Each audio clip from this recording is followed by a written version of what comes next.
প্রচন্ড ভালোবাসার পরও আপনি যাকে পেলেন না, চ্যানেল খুললাম, তার জন্য মন খারাপ করা কিংবা আফসোস করা নিছক বোকামি।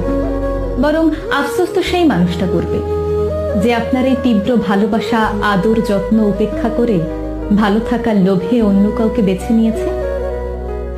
ভালোবাসার মানুষকে মুক্ত করে দিতে হয়, যাতে করে সে অন্তত বুঝতে পারে পৃথিবীতে আর কেউ তাকে ঠিক আপনার মতো করে ভালোবাসে কিনা, বোঝে কিনা। আর যখন সেই মানুষটা সারা পৃথিবী ঘুরেও আপনার মতো আর কাউকে খুঁজে পাবে না, তখন সে চরম আফসোস করবে। আপনাকে কষ্ট দিয়ে অন্য কারোর সাথে সেও কিন্তু সুখী হতে পারবে না। হয়তো আপনার সামনে ভালো থাকার অভিনয় করবে, কিন্তু মনে মনে সে আফসোস করবে। পৃথিবীতে সত্যিকারের ভালোবাসা এখন সত্যি দুর্লভ। আর যে কারো ভালোবাসাকে অবজ্ঞা করলো, সে নিজেও